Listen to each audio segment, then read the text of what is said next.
जय हिंद। नमस्कार दोस्तों, आज के इस वीडियो में हम बात करने वाले हैं छात्रावास अधीक्षक भर्ती की, जिसके लिए छत्तीसगढ़ में 300 पद निकले हुए हैं।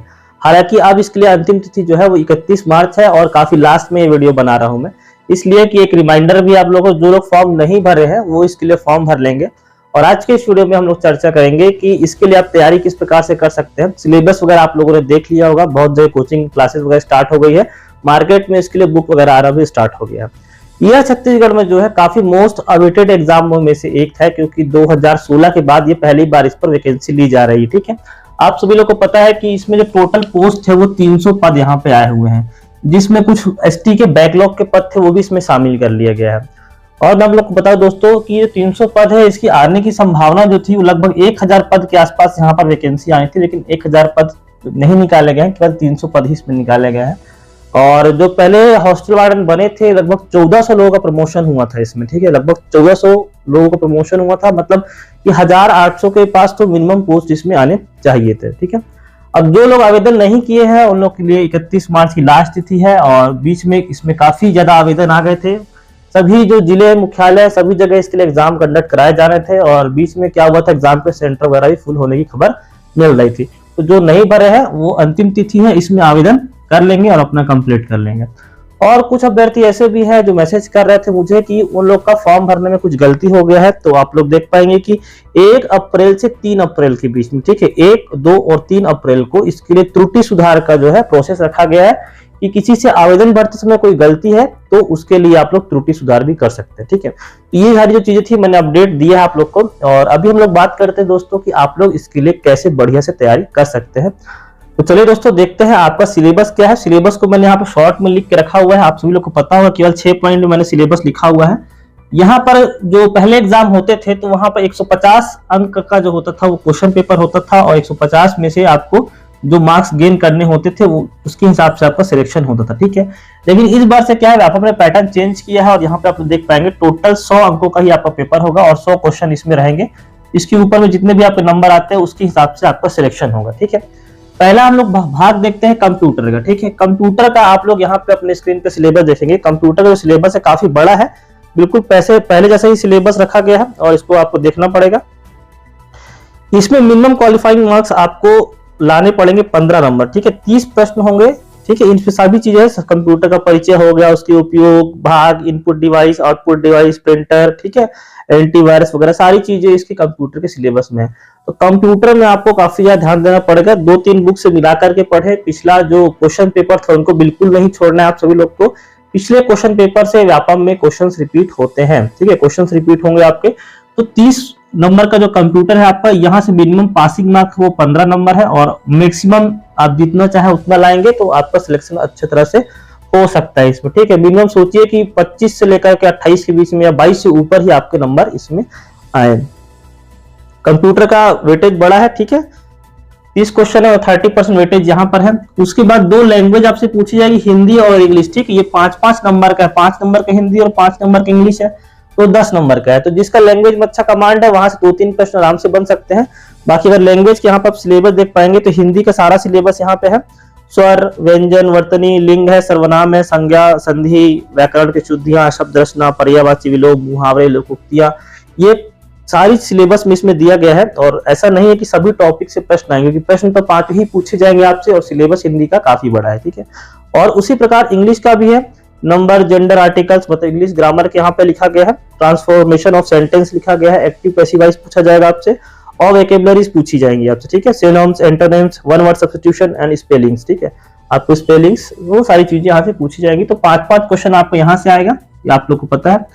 अब हम लोग सेकंड जो वेटेज है, सबसे ज्यादा वेटेज है वो मैथ्स का रखा गया है। बहुत सारे लोग कंफ्यूज होते हैं इसमें कि क्या रीजनिंग भी आया क्या यहाँ पर।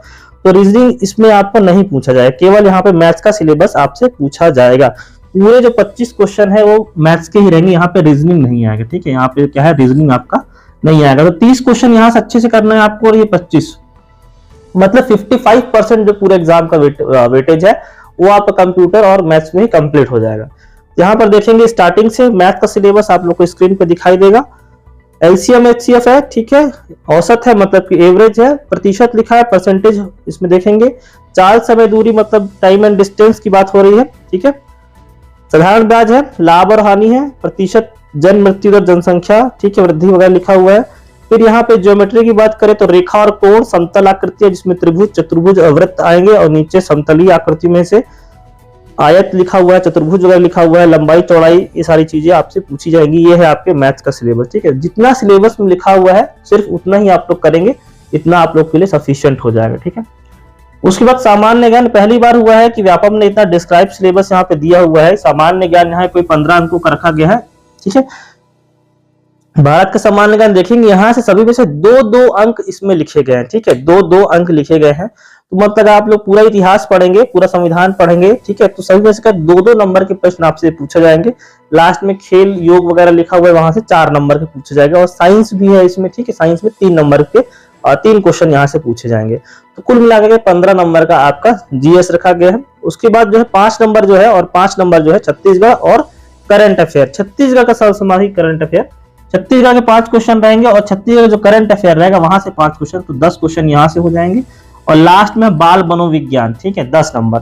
बाल मनोविज्ञान में जो लोगों ने बीएड वगैरह किया है या सीटेट के एग्जाम दिया है या इसके लिए तैयारी कर रहे हैं शिक्षक भर्ती के लिए, तो वहां से बाल मनोविज्ञान जो रहता है वहां से आपको 10 क्वेश्चन में बहुत ज्यादा सहायता मिलेगी, ठीक है। 10 क्वेश्चन में बहुत ज्यादा सहायता यहाँ पे मिल सकती है आपको। ये था आपको छात्रावास अधीक्षक का। सबसे पहले आपको फॉर्म भरने पे ध्यान देना है, उसमें तो अपना सिलेबस निकालना है और सिलेबस को पढ़ाई करना है।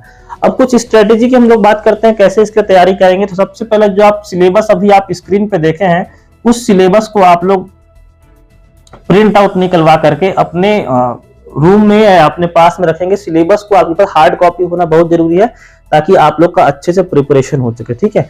इसको आप लोग को देखते रहना है। दूसरा, अगर आप लोग क्या करना है, इसमें अच्छी तैयारी करनी है, तो कंप्यूटर और मैथ्स, जैसे मैंने बताया, जो है कंप्यूटर एंड मैथ्स, अगर आपने इसकी अच्छी तैयारी करी है तो आपके सिलेक्शन होने के चांसेस ज्यादा हो सकते हैं। क्यों? क्योंकि बाकी जो है 5-5 नंबर के या 10-10 नंबर के प्रश्न है, उसके लिए बहुत सारा आपको पढ़ना पड़ेगा।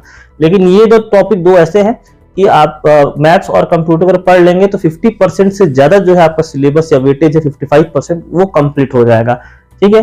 तीसरा मैं बात करूंगा दोस्तों, आप लोग क्या करना है कि आपको करंट अफेयर पढ़ने के लिए, ये हर एग्जाम के लिए इंपॉर्टेंट होता है। डेली आप क्या है, न्यूज़पेपर पढ़िए, ठीक है। न्यूज़पेपर पढ़ना बहुत जरूरी है, और न्यूज़पेपर पढ़ते रहेंगे तो बहुत सारे जो क्वेश्चन हैं वो आपके ऐसे ही कवर हो जाएंगे। मतलब जो चीजें करंट में चलती हैं उनसे ही संबंधित कुछ जो प्रश्न होते हैं वो कांस्टेंट पूछे जाते हैं, ठीक है। संविधान में जो भी चीजें चल रही हुई करंट अफेयर में, ठीक है, जैसे कि अभी चुनाव आयोग की बात करें हम लोग, या सुप्रीम कोर्ट की बात करें, तो उससे संबंधित स्टैटिक प्रश्न भी आपसे पूछे जा सकते हैं, ठीक है। तो करंट अफेयर आपको पढ़ना बहुत जरूरी है। और लास्ट पॉइंट की मैं बात करता हूँ, चौथा पॉइंट है, किसी भी एग्जाम की तैयारी करने के लिए आपको डेली का डेली आपको स्टडी करना है। कंसिस्टेंसी बहुत जरूरी है। अगर आप डेली आप मेहनत नहीं करेंगे, चीजें आप बीच बीच में गैप करते जाएंगे, तो आपका कंटिन्यूस कोई भी चीजें नहीं चलेगी, ठीक है। एक रात पहले, अच्छा ये पॉइंट है कि एक रात पहले क्या करना है, आपको प्लान कर लेना है कि कल क्या पढ़ना है। अगर आप डेली इस प्रकार का प्लान करते रहे एक रात पहले, तो कल का ये सिलेबस पढ़ना है, और कल आपने उस चीज को कंप्लीट कर लिया, तो निश्चित है आप लोग सिलेक्शन के बहुत करीब रहेंगे। और ये बहुत ही अच्छा अपॉर्चुनिटी है सभी लोग के लिए। ये एग्जाम जो है कंडक्ट जो हो रहा है काफी 7-8 सालों के बाद हो रहा है, और जो लोग का ऐसा उम्मीद रहता है कि उनको शिक्षक बनना है, शिक्षक भर्ती देना है, लेकिन उनको बीएड डीएड नहीं रहता है या नहीं हो पाता है, ये जॉब बहुत अच्छी है। इसमें क्या है कि छात्रावास शिक्षक में डायरेक्ट आप बच्चों के कांटेक्ट में रहेंगे। अगर आप छात्रावास शिक्षक बनते हैं तो 400 सीटर का 200 सीटर के छात्रावास रहते हैं, वहां आपकी नियुक्ति होगी, और बच्चों से डील करना पड़ेगा। सारी छुट्टियां वगैरह आपको मिलती हैं, दिवाली होली जो भी टीचर्स की रहती है, ठीक है। और जो बच्चे रहते हैं उनके पेरेंट्स आते हैं आप पास, उनसे आपको डील करना पड़ता है। आपके नीचे कुछ कर्मचारी भी रहते हैं, जैसे खाना बनाने वाले हो गए, वहां पे साफ सफाई करने वाले लोग हो गए, वो भी आपके अंडर रहते हैं, उनको भी आपको डील करना रहता है। तो कुल मिलाकर के अगर आप इसमें सिलेक्ट होते हैं तो ये बहुत अच्छी जॉब है, और इसमें आप लोग बहुत अच्छा, मतलब आगे भविष्य भी अच्छा है, प्रमोशन वगैरह भी इसमें अच्छा ठीक ठाक मिल जाता है। तो पॉइंट्स पे ध्यान दें, सिलेबस को प्रिंट आउट निकलवा के रखें, उसको डेली टिक करें, डेली उस पर पढ़ें। कंप्यूटर और मैथ से बहुत विशेष ध्यान देना है, डेली इनके बारे में पढ़ाई करते रहें। और न्यूज़पेपर पढ़ना है, और एक रात पहले कल क्या पढ़ना है उसकी प्लानिंग एक रात पहले आप लोग की हो जानी चाहिए। तो होप सो आपको सारी चीज समझ में आ गई होंगे, और मिलता हूं मैं आपसे अगले वीडियो में। तब तक धन्यवाद, जय हिंद।